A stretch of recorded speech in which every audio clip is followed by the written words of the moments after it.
If you take your credit card and you go shopping and you run up a large credit card debt, you're running a trade deficit with all those shops. Now, it would be pretty strange if you then blamed all the shop owners for having sold you all those things. You're ripping me off, you're ripping me off, you're ripping me off, I'm running a trade deficit. That is the level of understanding of the President of the United States. The trade deficit does not represent at all trade policies. It represents spending relative to production or earnings. We call that an identity. I teach it in the second day of my course in international monetary economics. Trump never made it to the second day. So he says, you're running a trade deficit. Look, they're all cheating me.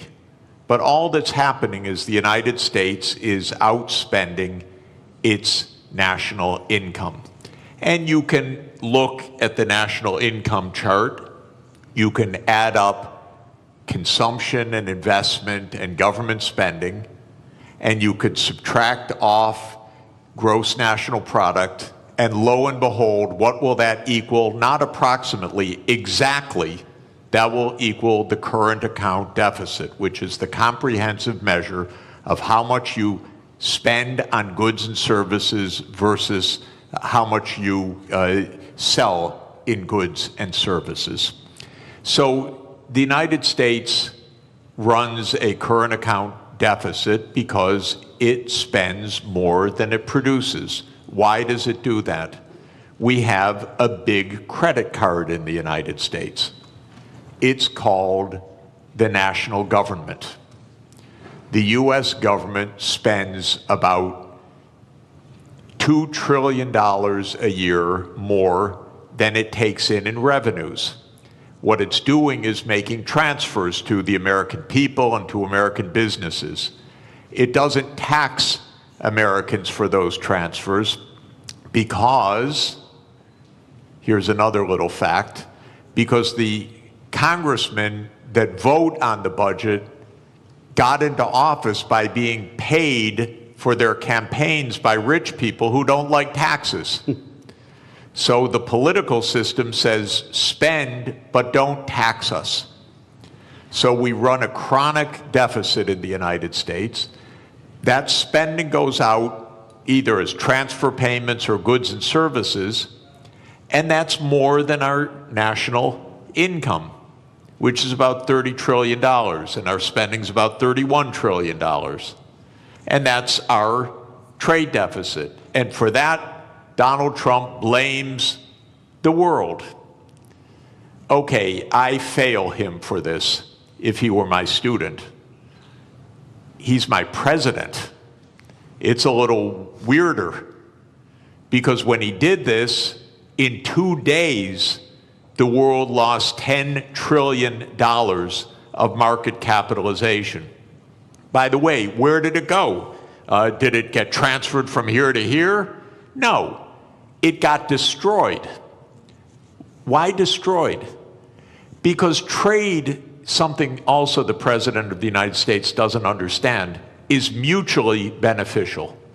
So if you stop trade, everybody loses. It's not that one side wins, the other side loses. He cannot understand that concept as a guy that traded real estate in New York. So his idea is somebody had to win, somebody had to lose. But what happened when he made this announcement was $10 trillion was wiped out worldwide.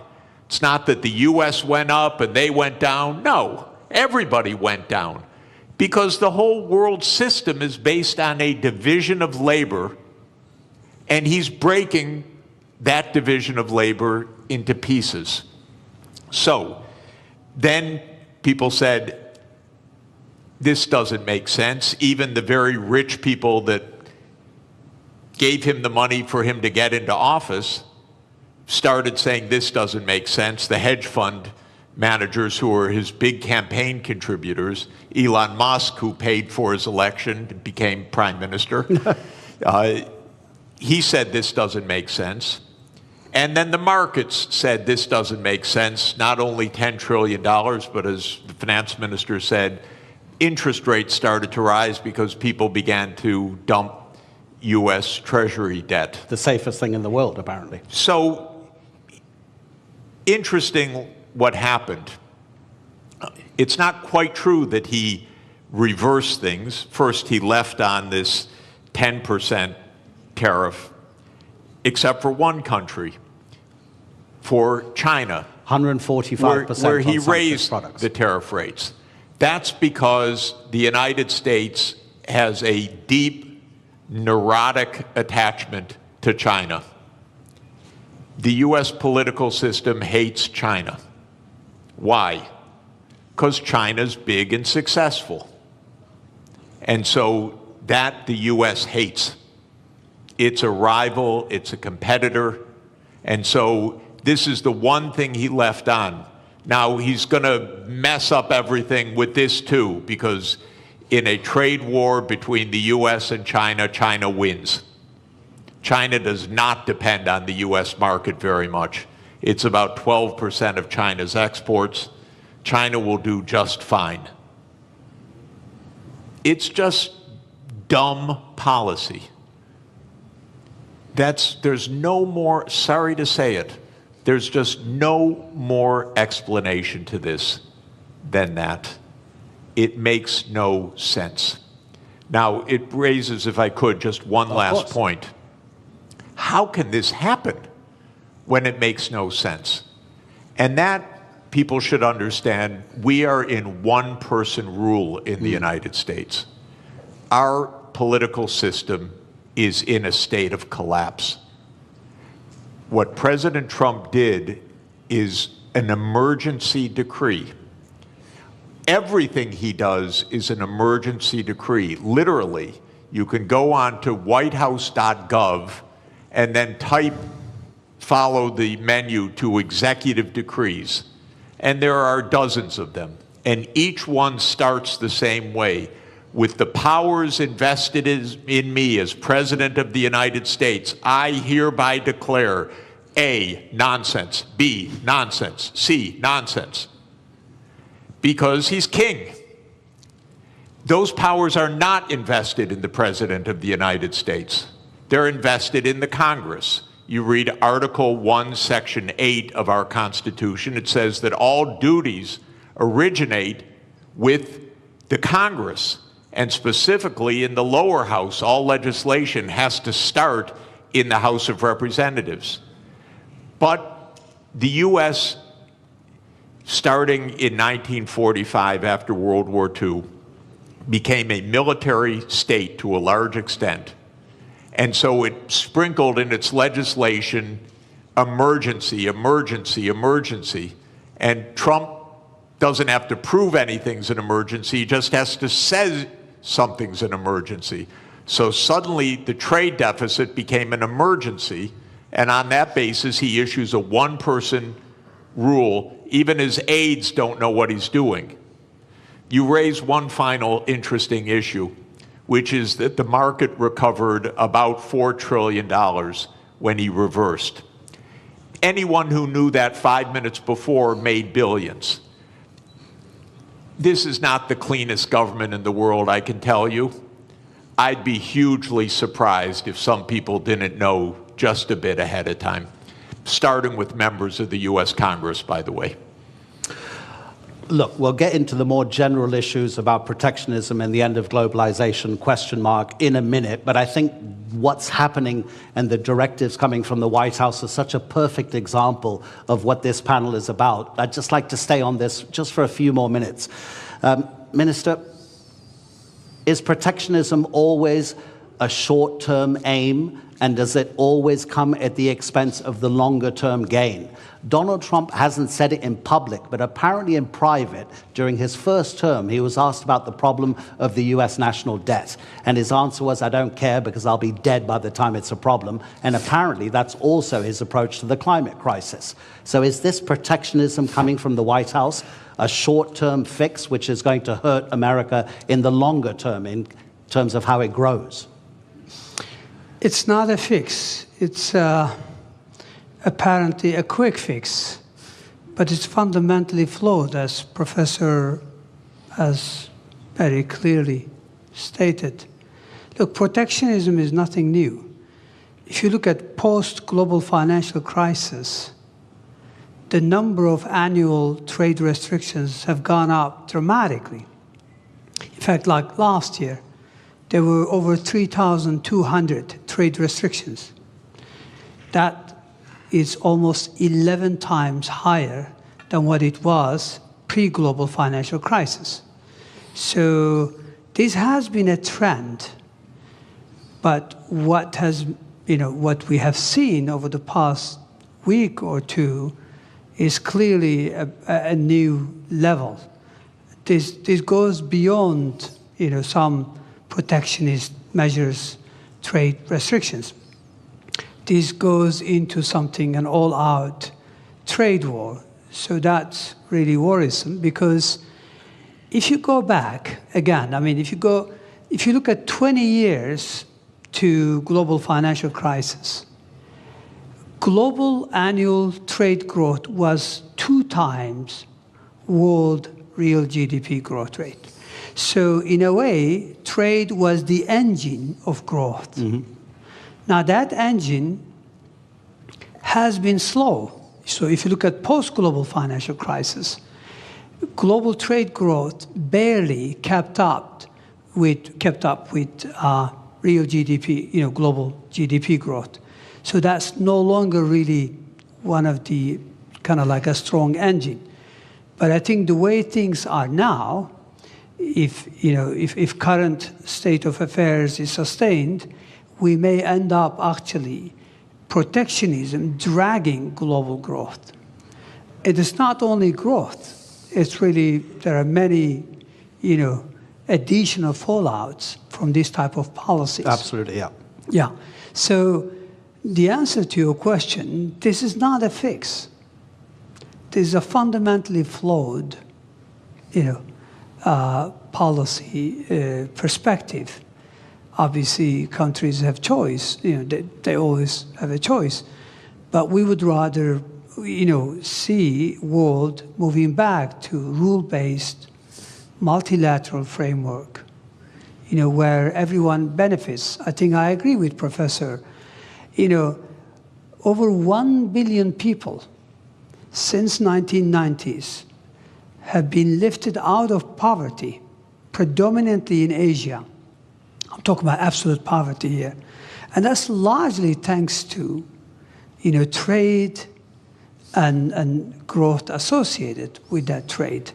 So it is worrisome that we are now experimenting policies that may actually reverse some of these gains, which I think were very important. 1 billion people out of absolute poverty cannot be underestimated.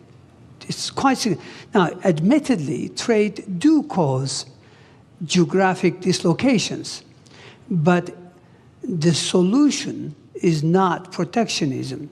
The solution lies more internal sound policies, structural remedies, but also you can deploy tax policy incentives and other things to address, dislocations in regions caused by, global trade openness. So it's not a level, but protectionism will create more inequalities. It will create bigger problems. Already you've got significant headwinds for global growth. Aging population, high global indebtedness, impending climate crisis. So protectionism is going to be yet another big blow to long-term growth outlook. And that's why growth is barely, sustained at 3%. I think the risk is that we will move to a new era where per capita GDP growth will almost disappear if we continue down this path. Really interesting what you say about protectionism having fallout in other sectors, and we will get onto that, about how it might affect cooperation on the climate crisis, global health, et cetera, But let's use one country as a particular example about how a nation can react to protectionism. So we have the US tariffs, which in 90 days will come into effect beyond the 10% that Donald Trump has placed. Let's take two rich countries. UK and Singapore will stay at 10%. Bangladesh and Botswana will both go up to 37%. Laos will be 48%. Syria will be 41%. Lesotho in southern Africa will be 50%. In 2023, the US exported to Lesotho $7.33 million worth of goods. Lesotho in that same year exported to the United States $228 million. The US GDP per capita in 2023 was $82,800 per person. In Lesotho, it was $916. Gentlemen, how does a country like Lesotho deal with the protectionism coming from the US? Minister? Well, look, protectionism is an external shock, meaning it's not a decision by, the counterparty. It's essentially, so how do you deal with it? I guess you focus on regional integration, as an antidote of protectionism. So regional connectivity, regional integration would be one way forward. So, instead of globalization on a big scale, you focus on how you can deepen and broaden your ties with your immediate neighborhood or countries that are still willing to entertain rule-based trade. So I think that's the only way. Again, this is a major shock for many countries. I think global supply chains are going to suffer. This will lead to, already, I think the risk is that capital will be misallocated. Take us, take Turkey, for example. We are the world's second largest of white goods exporter. We need chips, basic ones, nothing sophisticated. We're not talking about 4 nanometers. We're talking about, 30, 40, 70 nanometers. If we're worried that countries are not going to supply that, even though it may not be the most efficient way, we may have to go into a very large capex to see if we could produce them. We are good at something. Other countries are better at something. So we would rather trade. And this is a very simple, economics, theory. Everybody benefits. So I don't think, X country or Y country, there's not much they can do except to look at ways in which they could mitigate the fallout from not being able to sell goods to the United States. But Professor, that takes a long time to arrange because, of course, the shock is immediate. You can't make deals that quickly, can you? I think the particular tariff rates that Trump announced last week that led to that financial bloodbath are not going to come back. So I don't think we're going to hear again about those numbers after 90 days. 90 days in U.S. time now is infinity. It's eternity. We'll never hear those numbers again. Where did those numbers come from?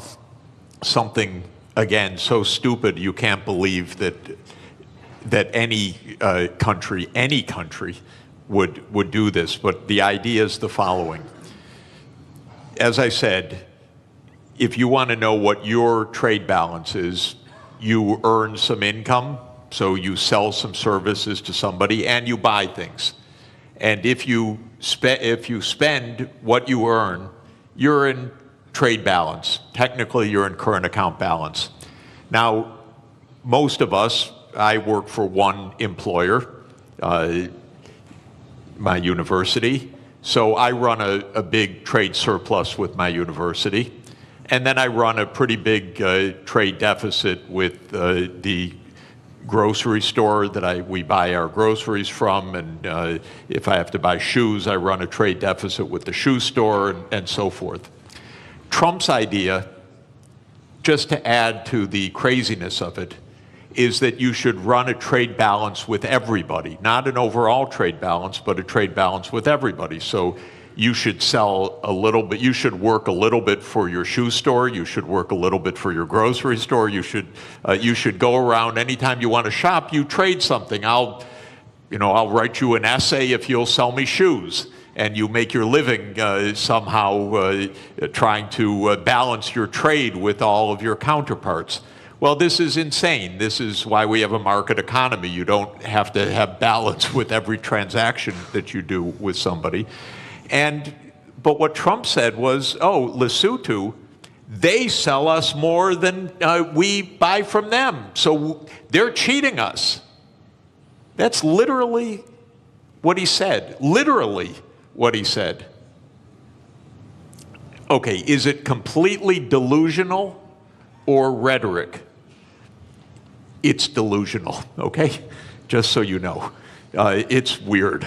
But anyway, now, then he calculated a formula. Okay, Lesotho, we have to tax them by the amount to reduce the imports from them so that we have balance with Lesotho. And then they made some absolutely stupid formula that you would not accept in a first year, third week class. It came out of the US Trade Representative's office. They probably were told, do it overnight, the boss wants it. And then they came up with a list of tariffs, country by country, based on the bilateral trade balance. You cannot make this stuff up. This is not it used to be not a Mickey Mouse country, my country. But this is Mickey Mouse. This is not, and I apologize to Mickey Mouse. He would not do this. Mickey Mouse is smarter than this. So we are in a crazy land, actually, with this. Now, it stopped for a moment. We'll never hear those numbers again. I don't know what we'll hear in 3 months. God help us, really. Because it probably won't have to do with trade. It'll have to do with something else. But we can't normalize this as what's the rationale, how to negotiate, what to do. Of course, 60 countries immediately said, we'll rebalance with you. And the President of the United States literally used the language I'm about to use. I'm quoting him because otherwise I would never say this. He said, 60 countries are coming to kiss my ass. He said that in a public speech, the President of the United States. So this is, I'm sorry, I apologize. No, but it's presidential language. Yeah. Okay? I'm only speaking at high political terms. So we cannot normalize this. We have to say no.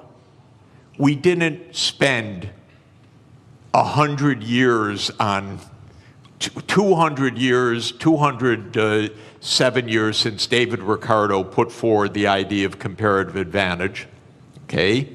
And we have been building the trade system since the ruins of World War II for 80 years. And we have been building the World Trade Organization, which the US led the creation of, I think it's fair to say, for 31 years. This should not be normalized to try to figure out what is the theory of this.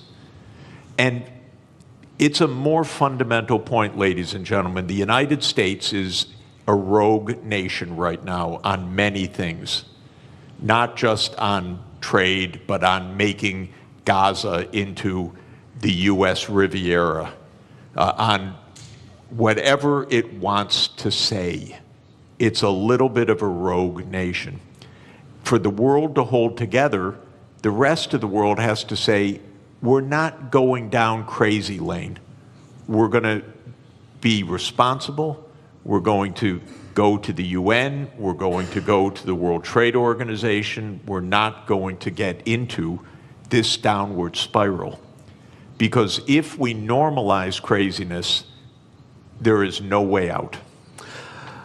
You mentioned Mickey Mouse, but there's a kind of a theme here from Bloomberg, the news agency. These are its headlines in the morning and the afternoon of Tuesday, Wednesday, and Thursday. Tuesday morning, this is madness. In the afternoon, a clown show. On Wednesday, stocks keep falling. In the afternoon, could have been worse. Thursday morning, assessing the damage. Thursday afternoon, Trump blinks. Minister, and by the way, if I may, because it's interesting, because I'm living in this crazy world, the Secretary of Treasury then, with all deference to a person who has a very hard job, he says, this was planned all along when Trump dropped this. Can you imagine? He couldn't say anything else, though. Well, yeah, I know, but to hear this from your Treasury Secretary is not also reassuring, because all you hear is a crazy land rather than what we need to hear, which is rationality.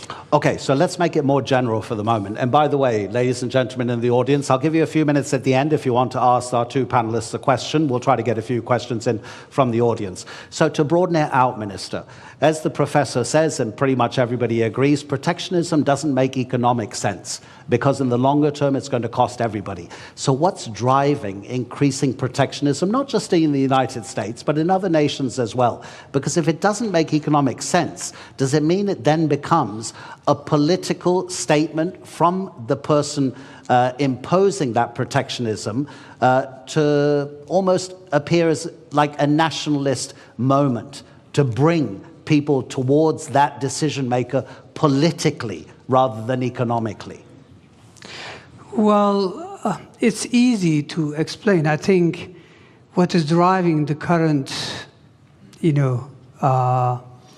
what seems like a fundamentally flawed policies is, first of all, let's set the scene. I mean, there's a geostrategic competition between China and the United States. We know that. China has what it takes to become a superpower because it has human capital, it has state-of-the-art infrastructure, and now it's catching up in technology. United States consider itself as the hegemon power. So we know from history there's always been tensions between existing superpowers and emerging ones. It doesn't have to end this way, meaning in a trade war or any other wars, but it does in the past. I mean, history tells us that we more frequently see tensions rather than cooperation. So what lies behind this? Very simple. Go back to 20 years ago, roughly speaking. China accounts for about 8% of global manufacturing. Today, China accounts for more than 30% of global manufacturing. Who lost ground? United States, European Union, and Japan. United States clearly also sees this. Again, go back to 20 years ago and just visualize a world map. Which country commands as the main trading partner of the rest of the world? Maps are all over the place. Clearly, it was the United States 20 years ago. Today, it's China. Now, normally, the way you would respond, the way I would respond, is that, look, we need sound policies, structural reforms to regain ground. Instead, it looks like this rivalry, combined with lack of, obviously, clear understanding, is that it leads you to go after quick fixes. And quick fixes, which is also to do with populism, nationalism, is to blame others and is to present it in a simple fashion. The reality is you have to be more competitive. You have to invest in upskilling, reskilling your population. You have to invest in your infrastructure. And you have to, there's a long list of homework. But those are politically difficult to deliver. They take time, and they're difficult. So structural policy has been lacking in most countries. And when you can't deliver structural transformation, then you rely on monetary policy to fix things. Monetary policy in many parts of the developed world have been doing the heavy lifting over the last couple of decades in the face of difficulties. So my point here is that I think we know what drives it is losing ground. But how do you regain ground? Again, the sophisticated way would be to do the right thing and deliver on reforms. The easy way would be to blame everyone else and come up with high tariffs as a fix. Let's see. Okay, so protectionism is also not helping your friends to concentrate more on yourself rather than the outside world. We know that the drastic cuts to USAID, the Agency for International Development, has already or is going to cost lives. Myanmar's recent earthquake, the Americans have been for decades maybe the most important first responder, sending hundreds of rescue workers. They sent 3 administrators. They didn't send a single rescue worker. They laid off recently some people working for the federal government on the US nuclear program. They realized very quickly within a couple of days that it was actually a national security issue, so they were told to come back to their office. The office said, sorry, they've been excluded from their federal emails, so we can't get in touch with them. So they couldn't re-employ them. Professor Sachs, when you were president of the Earth Institute at Columbia University, it focuses, I've got to read this from the notes. It focuses on sustainable development, this institute at Columbia, including research in climate change, geology, global health, economics, management, agriculture, ecosystems, urbanization, energy, water, everything that we need to live. So how does protectionism affect these kinds of relationships between one country and another country? Yeah, It's actually I want to answer deglobalization. that by continuing on with the brilliant explanation that the minister just gave about the hard stuff and the easy stuff. Yeah. So just to say, in American politics, the swing states in the presidential elections in the last 3 elections in particular have been the Midwestern states. So those are states like Michigan, Indiana, Illinois, Ohio, Pennsylvania, Wisconsin, Minnesota. These are states that can go either way. And those states did suffer a decline of employment in manufacturing, not only or even mainly because of trade, but also heavily because of automation over the last 40 years. I come from Detroit, which is Motor City, used to be, and I used to go when young on school field trips to see the assembly lines, and there were actually workers on the assembly line. But now if you go to an automotive plant, it's all robots, very, very few people inside. That's not because the jobs went overseas. In that case, that's because the assembly line itself became an automated phenomenon. So Trump is giving an answer to those swing states. It's China's fault. It's Mexico's fault. It's Lesotho's fault. What the minister said is really important, that when he said that trade benefits the economy, but it could hurt some sectors. And what you do is not stop the trade, but you make sure that you pull everyone along, maybe in a regional policy, or maybe in job reskilling, or maybe in some other kind of public investment or education policy.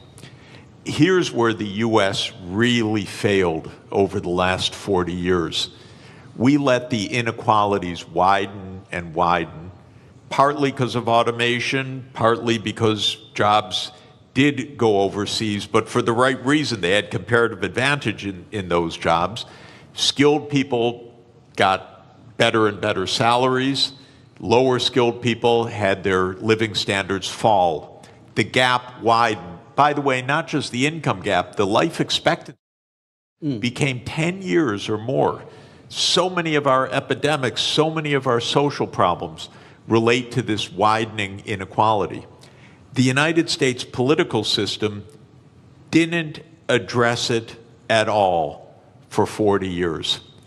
And that comes to what I mentioned, the corruption of the political system. When candidates of both political parties are paid by rich donors for their reelection campaigns, and both parties then become the agents of tax cuts and no really addressing the social conditions, you end up with a Donald Trump coming in and selling a pseudo explanation, it's all China, and selling a pseudo remedy, a trade war.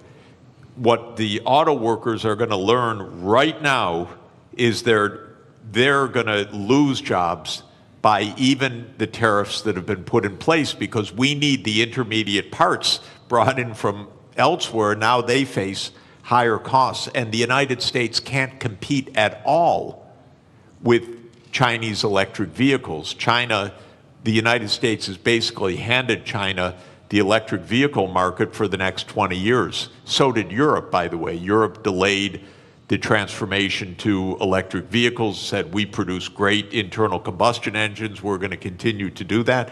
The world actually needs electric vehicles because of the climate crisis. So all of this is to say the real hard work is to think ahead. Mm-hmm.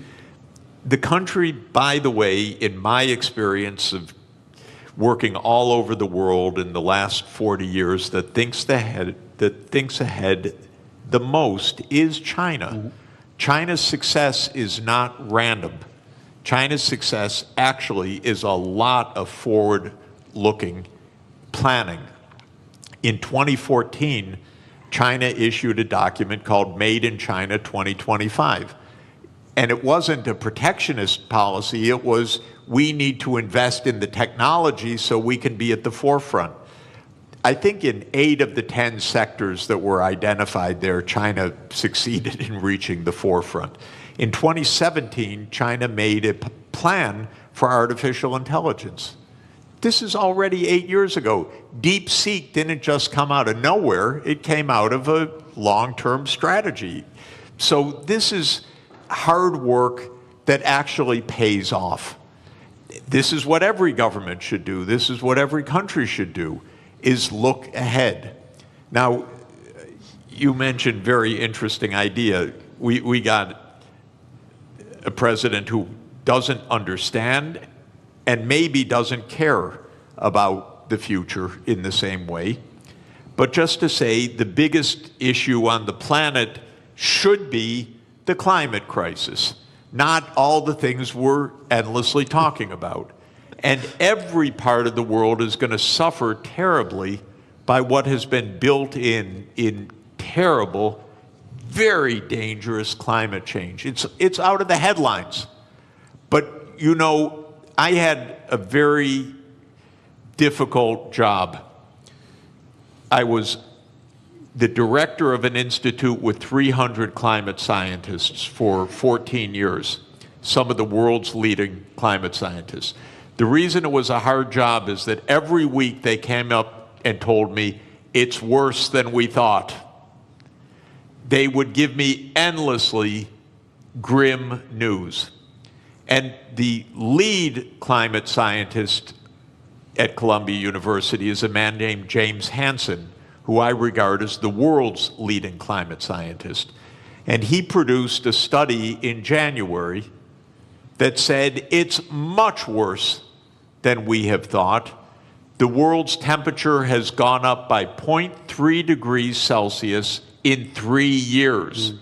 We have had 21 months of the last 22 above 1.5 degrees. That's the new baseline, by the way. That's not because of an El Nino effect. That's the new baseline. We already blew the limit that we set 10 years ago in Paris that we said we would not exceed. We're already above it. And what Hansen says is we're rising at an accelerating rate.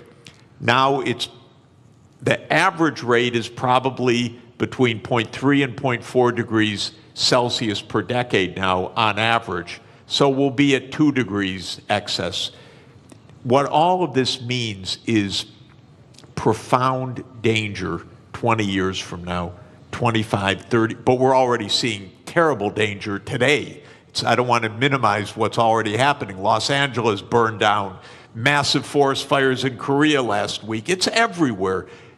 My wife and I are nonstop traveling. Every single place we go is some kind of climate crisis, literally. It's a drought, it's floods, it's heat waves, it's pest infestations, it's forest fires. And the sea level is going to rise by many meters, which is not great for Istanbul, by the way, and not great for coastal areas. It's very dangerous what is built into the system. Now, what is Trump's answer for this? Yesterday, King Donald issued an executive decree to bring back coal. It's willful destruction of well-being, willful. And that is, again, he pulled out of the Paris Agreement.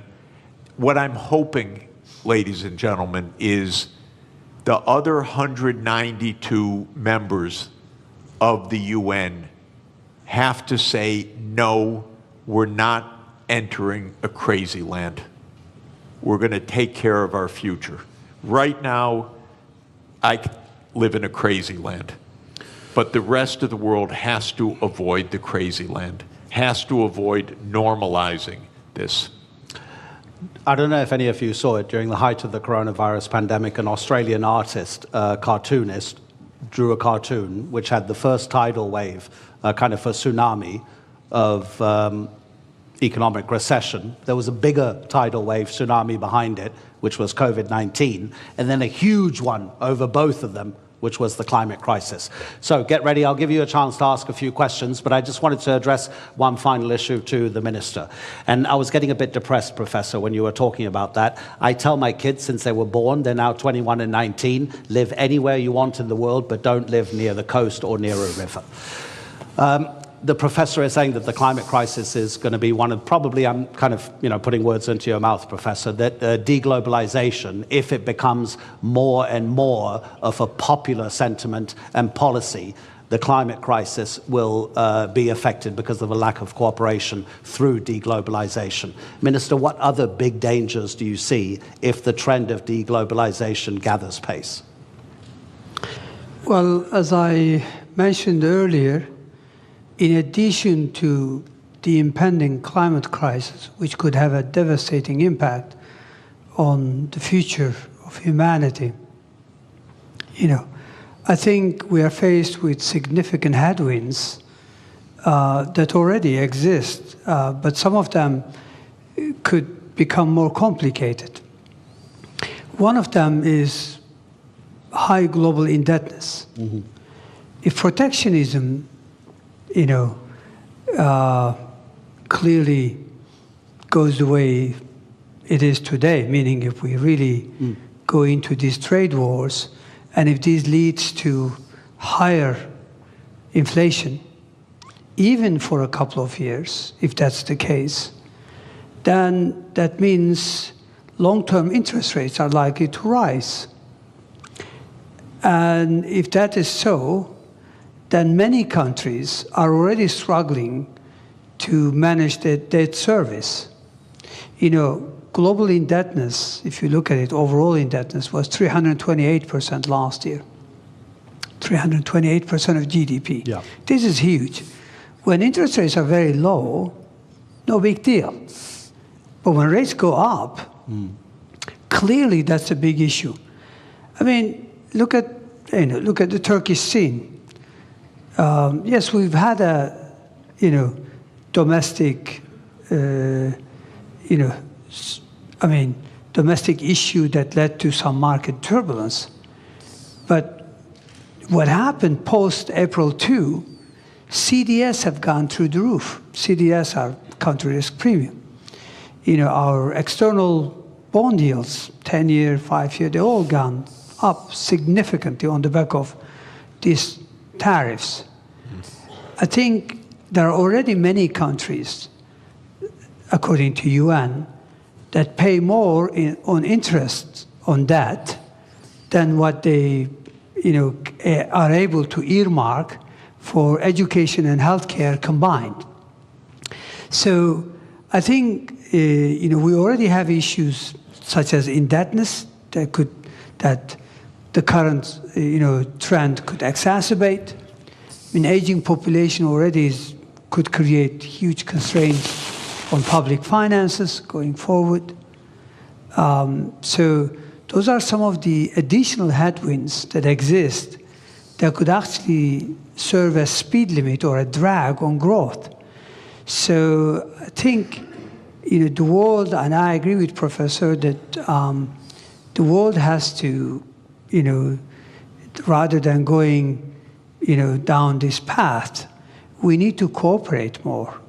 We need to work more closely on climate change, on how to address other problems, because protectionism will also lead to probably global inequalities.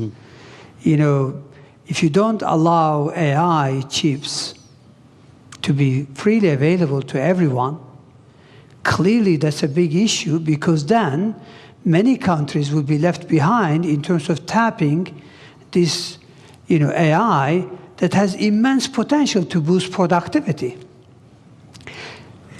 Protectionism is not limited to trade of goods and service. It's now associated with financial flows,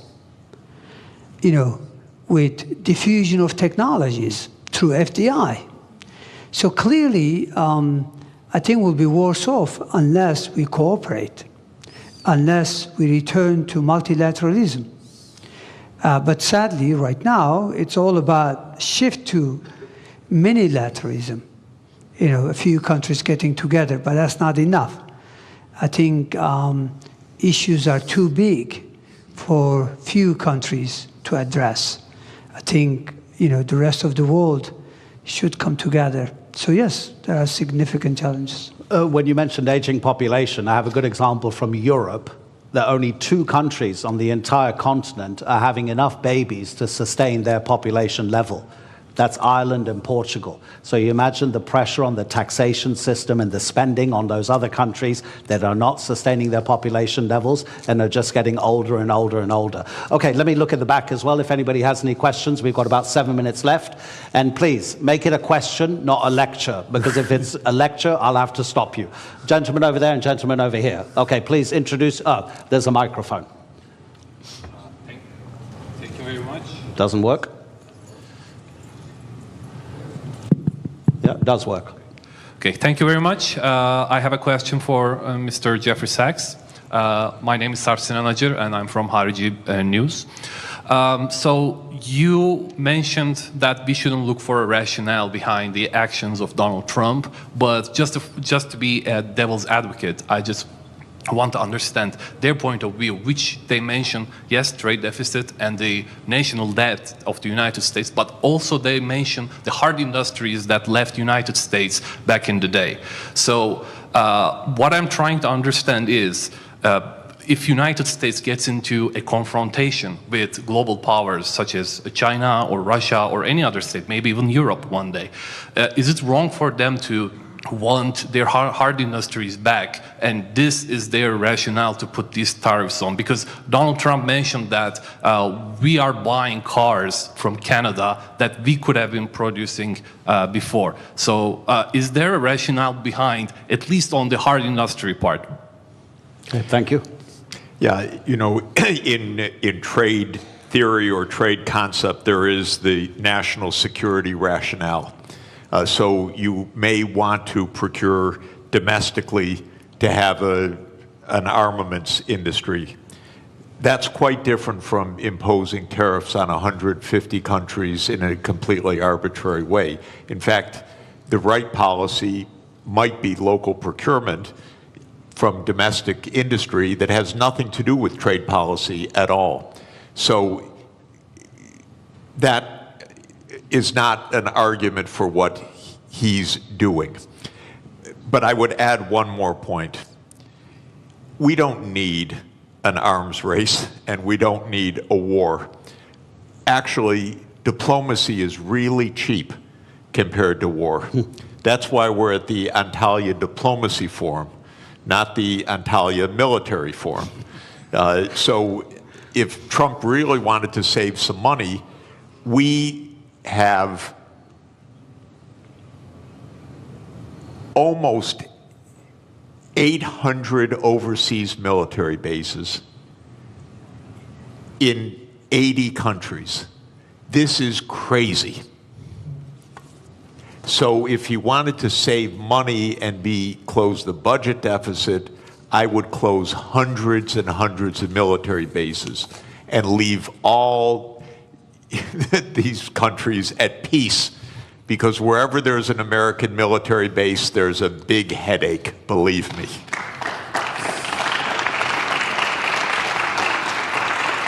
Sir, okay, is your question to the finance minister? Is your question to the finance minister or to the professor? Because I want to even things up. I would come back to you if it was for the professor, but if you, okay, let's address it to the finance minister.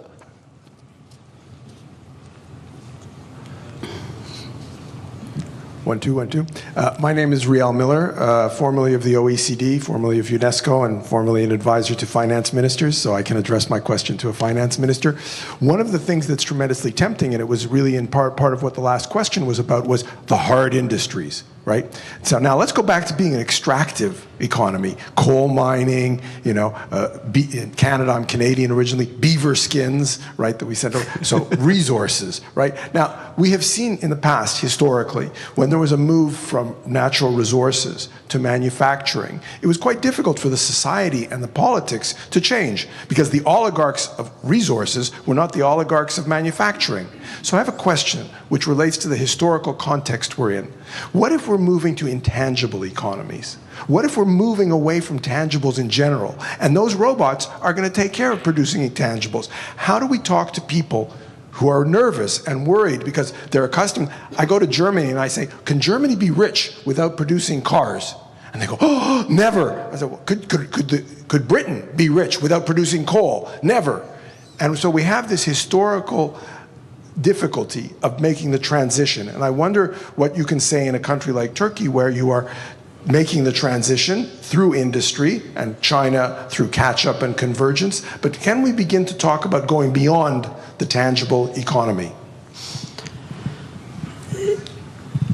Of course, we can imagine, because if you look at the last couple of 100 years, there has been significant, trends. I mean, if I'm not mistaken, if you go back to 200 years ago, 90% of employment was in agriculture. Today, in developed West, it's about 1%, 2%. But we are much better off. So I think we can extrapolate. It's true that we may achieve artificial general intelligence soon, meaning within a year or two, and according to experts, maybe artificial superintelligence within 5 years.